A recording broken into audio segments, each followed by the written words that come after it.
साथियों हो जाओ तैयार, हो जाओ तैयार साथियों हो जाओ तैयार।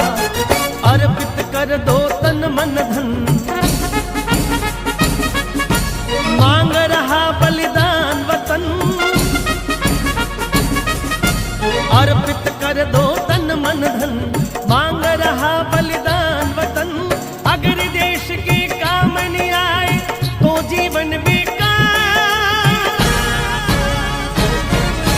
तो जीवन बेकार। साथियों हो जाओ तैयार, हो जाओ तैयार साथियों हो जाओ तैयार।